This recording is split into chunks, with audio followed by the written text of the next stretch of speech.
involved in many of the projects of Grow Islam. So, follow.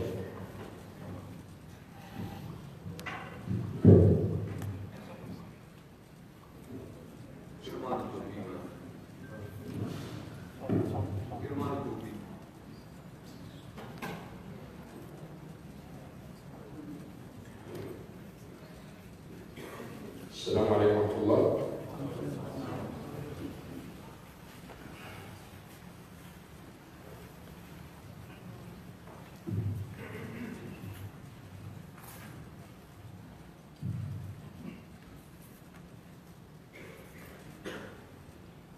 الله أكبر الله أكبر الله أكبر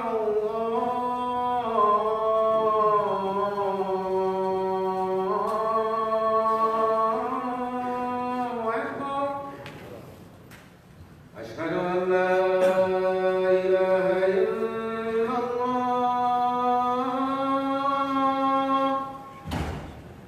أشهد أن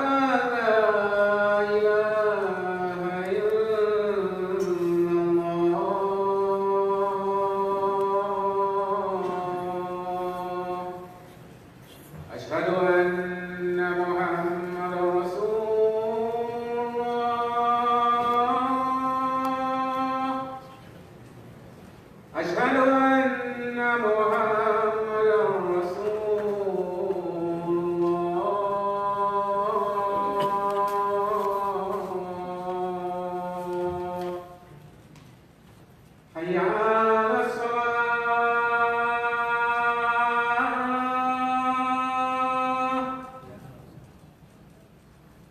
حي على الصلاة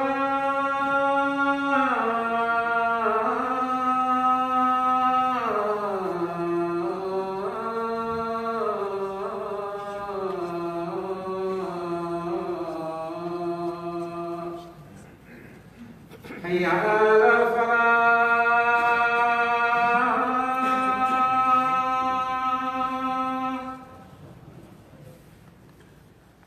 حي على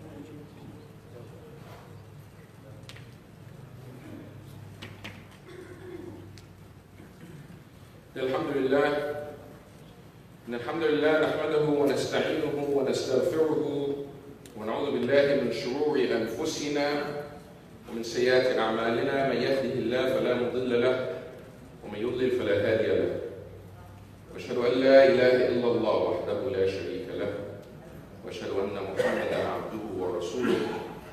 يا أيها الذين آمنوا اتقوا الله حق تقاته ولا تموتن إلا وأنتم مسلمون. يا أيها الناس اتقوا ربكم الذي خلقكم من نفس واحدة وخلق منها زوجها وبث منهما رجالا كثيرا ونساء، واتقوا الله الذي تساءلون به والأرحام إن الله كان عليكم رقيبا. All praise is due to Allah. We praise Him, seek His help, and ask for His forgiveness. We seek refuge in Allah from the evil of our own souls and our own sinful deeds. Whoever Allah guides, no one can mislead, and whoever Allah allows to stray, no one can guide. And I bear witness that there is no one worthy of worship except Allah, the Almighty, with no partners with Him. And I bear witness that Muhammad is His servant and messenger. May the peace and blessings of Allah be upon him. My brothers and sisters, Assalamu alaikum. My name is Ahmed Bedier. I'm with an organization called United Voices. And I'm speaking today about season, our role in our vote in 2016 and beyond. But before I get to that, I remember growing up in this country. I wasn't born here, but I came here at a very young age. As long as I can remember attending the khutbahs at the masajid, I remember the imams and the khatibs coming to the mambar and speaking about how bad the situation is for the Muslim ummah. 20, 30 years later, we're still giving the same khutbah, except things now are worse. Far worse than they were 30 years ago. The decline of the status of the Muslims around the world has gotten to the point that the life of a Muslim, the perception is that the life of a Muslim is worth less than the life of other communities. No one can deny that. You see Muslims are being killed wholesale around the world. And people are not intervening to stop it. All the hotspots around the world, it happens to be in Muslim communities. When we look here at home, there was a recent survey that found that no longer are atheists the least liked community in America. For a very long time, atheists, disbelieving in God, denying God's existence, were the least liked of the different religious or non-religious groups in this country. And finally, 2 weeks ago, a research was found or revealed that they've been replaced by another group. And guess who that group is? Muslims. The Muslims are now more disliked than atheists. And we have to ask ourselves, who's to blame? Who's responsible for the status of Muslims and Islam around the world? How did it deteriorate so much that people are running away from Islam rather than embracing and coming towards Islam? There was a time when people were flocking to the Muslim community. They wanted the Muslim passport. They wanted the Muslim visa. Of course, it was not necessarily a passport, but you know what I mean. They wanted to be part of this community. And even the people that were not Muslim, they wanted to be in Muslim majority nations or ummah, because that's where prosperity was, that's where safety was, that's where freedom lies. For centuries that was the case. But today, people are running away. If you look at the refugee crisis, all those refugees are Muslim refugees that are escaping. We've seen their bodies come up on the shores of different countries, especially in Europe. They're escaping where? Muslim majority countries. These are not Europeans or other communities or Christians or Jews that are running away from their countries. These are Muslims that are trying to escape from the Muslim countries because things are so bad there. And even here at home, where we do have more prosperity and freedoms, Muslims are seen as, suspicious. On Eid Day, I remember this past Eid, while we're celebrating Eid, I learned that there was a fire at the Fort Pierce Mosque, which you know where the Fort Pierce is, not that far away. We had interrupted our celebration to go there. I went there with the other brothers from Karen. We went there to make a statement and held a press conference on the day of Eid, where that masjid was burned. What day was Eid? September 12th.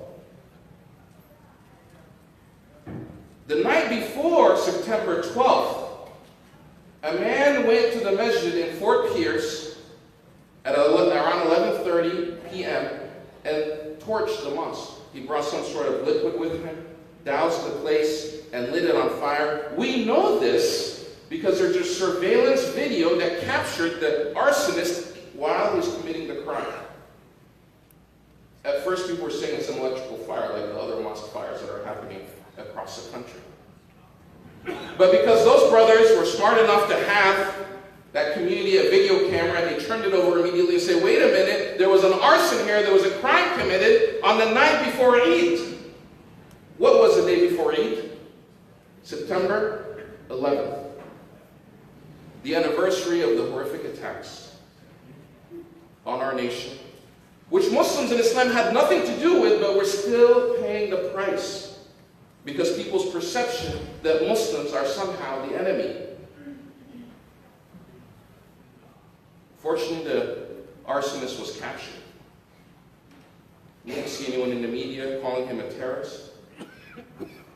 His religion was not dragged through the mud and people questioning whether his religious beliefs contributed to his hatred. Because everybody knows that Judaism and Christianity in America, everybody in America knows that Judaism and Christianity and other faith do not contribute to somebody's crime, that they are separate. But for some reason, when it comes to Muslims and Islam, we don't have that luxury.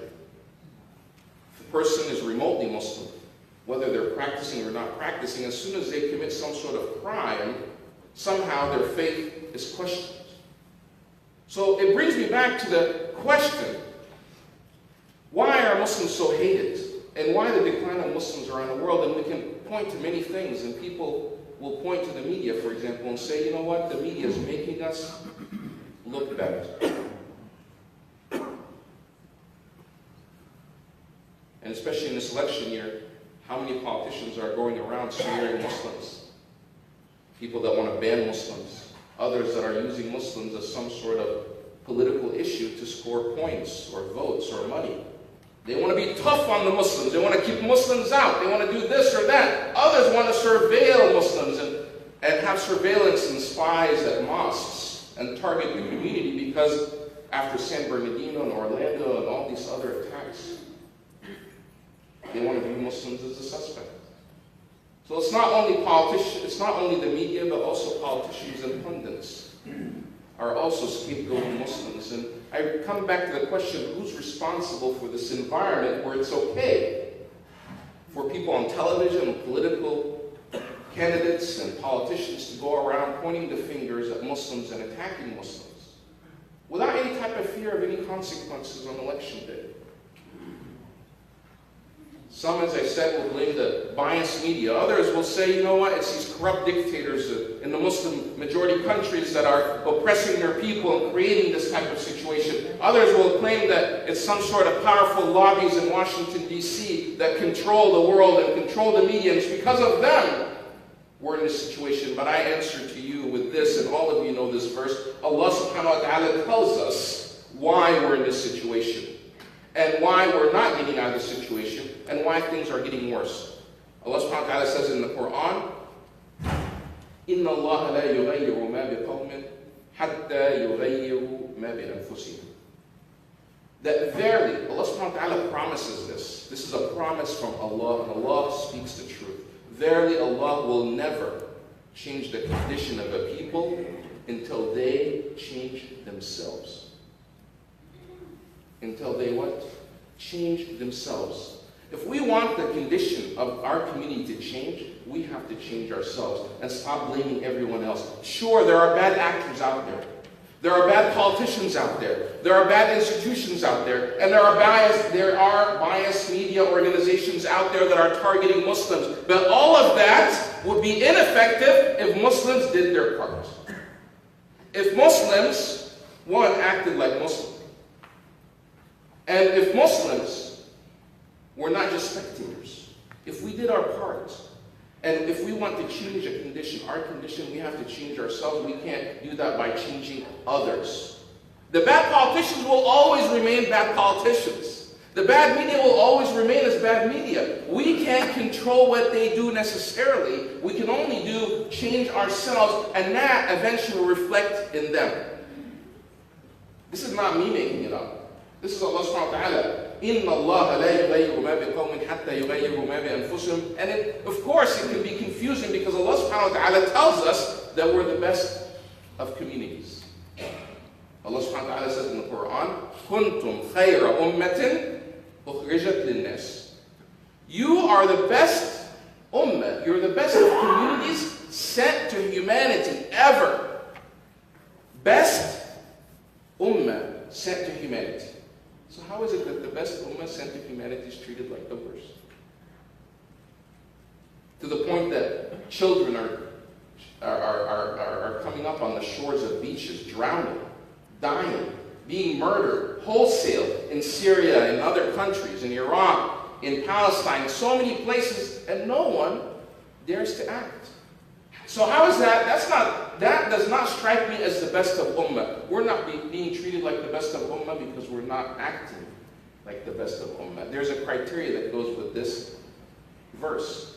كنتم خير أمة أخرجت للناس. You're the best of communities sent to humanity. Here's the criteria is, why? Because تأمرون بالمعروف وتنهون عن المنكر وتؤمنون بالله. In order to be the best of nations, we have to join what's good, reject what's evil, and believe in Allah. We don't do those things, we're no longer the best of ummah. Nothing differentiates us from anyone else. How do we exercise that in our country here? To join what's good and reject what's bad within our existing system. We can't just simply say, you know what, we're Muslims here, and we live in a non-Muslim country. There's nothing we can do. We have to just sit here and be spectators. We do that by getting involved, to joining in what's good and rejecting what's bad, and that starts with elections. If there are bad politicians saying, I'm going to go out and kill more people, and somebody says, I'm not going to kill more people, and we're going to sit home and say, my vote's not going to make a difference. We have a purpose. If Allah subhanahu wa ta'ala gave us the ability and the opportunity and the blessing to go to the election booth on the vote day and choose between a good person and a bad person, we sit home and say, you know what, it's not going to make a difference. That does not necessarily make sense to me. Now, Allah subhanahu wa ta'ala, some people say, well, you know, one, there's no guarantee that they're going to do what they promised to do. And I don't want to be responsible for the bad things that they do. For example, look, Muslims voted for George Bush, and look what he did. That's why Allah subhanahu wa ta'ala does not judge us based on what other people do. Allah subhanahu wa ta'ala judges us, and Allah subhanahu wa ta'ala does not even judge us on the result. Allah subhanahu wa ta'ala judges us on what? The intention. Muhammad sallallahu alayhi wa sallam said, إِنَّمَا الْأَعْمَالُ بِالنِّيَّاتِ. He did not say, إِنَّمَا الْأَعْمَالُ with the result. We can't control the result. What we can do is control our intention and our action.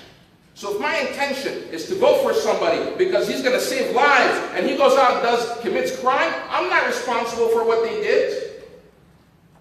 I'm rewarded for the intention that I made when I went to do that specific action, whether it's voting or anything else. Perhaps I have an intention to drive up to help homeless people in Boca Raton. And on the way there, I get in a car accident. A'udhu billah. And somebody dies in the car accident. Now the result, I see it, is devastating. But after all, that was not my intention. And my action was to go there to do something positive. Is Allah subhanahu wa ta'ala going to punish me because of something I did not intend to do? Allah subhanahu wa ta'ala, alhamdulillah, and this is a blessing from Allah, that we are judged by our intention. Because if we were judged by our action and results, well, you know, we're not going to be going to a very good place. إِنَّمَا الْأَعْمَالُ بِالنِّيَّاتِ. And it's no wonder that we're in the climate that we're in. Politicians feel free that they can attack us right and left because they think, in their mind, that we can't do anything. We won't do anything. We'll just sit at home or in our reception. Do you think that politicians can go out and say the same things they're saying about Muslims, but say that about the Jewish community? Do you think that they can do that about the Jewish community? No, they will not. You know why? Because the Jewish community will stand up for themselves. They'll mobilize and they'll make sure that person does not serve another day in office. That's not some sort of conspiracy. That's credit to their hard work and their conviction in their own way of life. Whether you agree with their policies or not. And I happen to not agree, of course, with the Israeli occupation or what the pro-Israel lobby is doing in Washington, D.C. and what they're lobbying for. I disagree with that. But if I disagree with that with conviction, I should also go to Washington, D.C. and make sure that the politicians hear my perspectives and make sure that I vote for people that share my values and my principles. But sitting at home, watching on Facebook or watching on television and cursing everybody and saying nothing is going to change, well, of course nothing is going to change if I do that. I don't like that our government is using drones to kill innocent people while targeting bad guys overseas. I think that's a form of injustice. I think it's wrong, and I think it makes our world and America less safe. I think it's counterproductive. You know why? If you go after a bad guy, even if they are a real bad guy, and you end up missing, and you kill a family that's celebrating a wedding, dozens of them, and then the parents are killed, guess what's going to happen with the children? Do you think the children are going to grow up loving America? They're ripe to be recruited by groups like ISIS and others. They're ripe to be radicalized, not because the religion tells them to, just because human nature, you want to somehow respond to that. So of course, drone attacks and killing collateral damage, as they call it, and killing innocent people only creates more radicalization and more terrorism. I oppose that. But if I want to change that, I can't just come to the mosque and complain to each other or just hold it in. I have to be able to go and talk to our elected officials about it. And those that want to continue these type of policies that are bad for America and are bad for the rest of the world, we should work against them. There's nothing wrong with that, but we can't do any of that if we just sit in our masajid and do nothing. And to say, you know what, my vote is not going to make a difference. Our rituals that we do, like the prayer, the fasting, the zakat, even the hajj, they're rituals to help us and to help our soul, to nurture and cultivate our soul. Therefore, Allah does not need any of this. Does Allah need our prayer? No, Allah is above that. Does Allah need our zakat? Allah is above that. All of that is to help ourselves. And all of that is supposed to rejuvenate us. It's food for our souls so we can go out in the real world and do our real calling, which is joining in what's good and rejecting what's bad. So many times Muslims interpret joining what's good, Amr bil Ma'ruf wa Nahy anil Munkar, is somehow we police what other Muslims do. Brother, you're not praying enough sunnah. Brother, you're doing this. Brother, you're halal and haram all day. The real work is out in the real world to help humanity, to join what's good. When we see homeless people, when we see refugees, when we see a form of injustice happening, we stand in solidarity with that. Joining in what's good is doing those things that are well and known in society that happen to be good. Even the word in Arabic does not necessarily translate to good. Al-Amr bil Ma'ruf. Ma'ruf means that which is known to be good. And that which is known to be good could even be something that non-Muslims, people of other faith, originated. Just like Hilf al-Fudul. Muhammad ﷺ, when he was in Mecca, he participated in an alliance called Hilf al-Fudul with other Meccan tribes to help the oppressed, to stand up for the rights of the weak. And Muhammad ﷺ in Medina said, if I am invited to the same alliance with the same individuals at that point were his enemies, if I'm invited even to the same alliance with my enemies, I would join it, because it's to help the good. Rejecting what's bad is rejecting, for example, injustice. Like the unlawful killing of African Americans in this country. Have you seen these videos? I'm sure you've seen them. African Americans raising their hands and just getting shot, just because of the color of their skin, because the officers are either trigger happy or so scared, thinking that this person who happens to be black is going to somehow hurt them.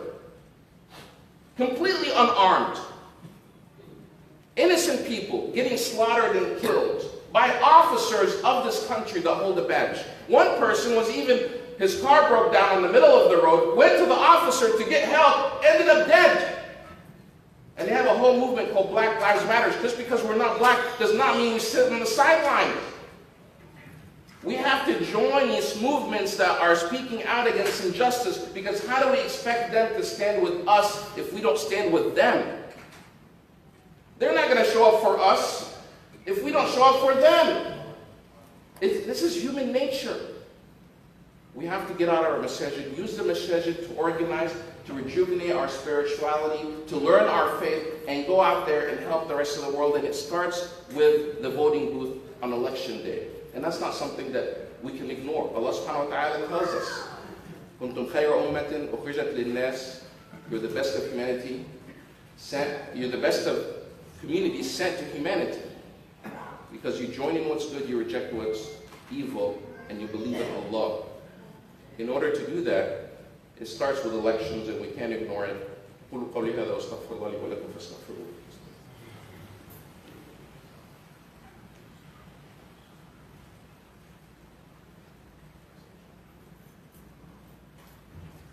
إن الحمد لله نحمده ونستعينه ونستغفره ونعوذ بالله من شرور أنفسنا ومن سيئات أعمالنا. الحمد لله رب العالمين والصلاة والسلام على خاتم المرسلين. إن الله وملائكته يصلون على النبي يا أيها الذين آمنوا صلوا عليه وسلموا تسليما. اللهم صل على محمد وعلى آل محمد كما صليت على إبراهيم وعلى آل إبراهيم وبارك على محمد وعلى آل محمد كما باركت على إبراهيم وعلى آل إبراهيم في العالمين إنك حميد مجيد. My brothers and sisters, my name is Ahmed Bedier. I'm with an organization called United Voices. We've been speaking about our role in this election and beyond, and how important it is to be involved. Many of us that came from other countries still hold this guest mentality. My parents came from another country. Many of you may have been born overseas, and we came here, and many of us thought that we came here for a temporary period. Do some great, make some money, study. It wasn't going to be permanent. And eventually we're going to go back to our country. We thought of ourselves as guests. 30, 40 years later, we still have the guest mentality that somehow America belongs to them and we're guests here, let's not rock the boat. We can't have that attitude anymore. We're here, we're American, we're Muslim, and we're proud to be both. And we're going to get involved and do what's good for our country and our communities. There's nothing wrong with that. Just like Muhammad immigrated to Medina and started working for Medina, we have to do the same thing. And if you think you're somehow going to go back home at some point, it's not going to happen. You'll go there, you'll visit. Most people, like myself, that go there, stay there for 2 weeks, and they get homesick and they want to come back here. And if you want to go home, try. Your kids are not going to go home. They're born here. Your grandchildren are born here. And this is where we're staying, despite of what's going to happen this election season. Because this is home. We got nowhere else to go. A lot of people will say, we voted for President Obama and things didn't change. They'll shake their heads. Say, where's the change? In fact, today, Islamophobia and anti-Muslim sentiments are even worse today than they were when President Obama came into office. They're worse today than they were after 9/11. So it can be puzzling. Well, why is it? The answer to that is, Muslims haven't done anything different under President Obama. That's why things didn't change. If we ever expected that President Obama is going to change our condition for us, that was never going to happen. If we are doing the same thing under President Obama that we did under President Bush, the same thing under Clinton, and again the same thing under the first Bush, and under Reagan, and so on and so forth, things will never change. How do we expect things to change if we ourselves are not doing the change? This is what Allah subhanahu wa ta'ala says in the Quran. Verily, God will never change the condition of people until they change their own selves. Albert Einstein said, and I know this is not hadith, it's not Muslim or Bukhari, but he's still a smart guy. He said the definition of insanity is doing the same thing over and over and expecting a different result. And by that definition, most Muslims are insane because we're expecting somehow to miraculously change for us without us doing anything different, and that's never going to happen. We have to get organized, we have to get serious, we have to take our faith and our community seriously. One of the troubling things about the Fort Pierce Mosque when I went there is not only the lack of care and people in the general community, especially politicians, they didn't take the matter seriously. No one, the governor did not speak out up against it, the president did not speak out against it. But then I thought, you know what? Muslims themselves did not speak out against it. How many of us actually mobilized and went there and held a rally or a vigil or a protest, as people did for the Orlando shooting? How many of us took it seriously enough to say, you know what, enough is enough. We're not going to accept anyone else burning our mosques down. And if we don't do that ourselves, then how do we expect others to take our matters seriously if we don't care about our own issues? Don't expect the imam alone or the organizations to take care of these things. Things will change for us not if our leaders change, if we all collectively change and work together to stop that. The election is coming up, and of course I'm out of time now.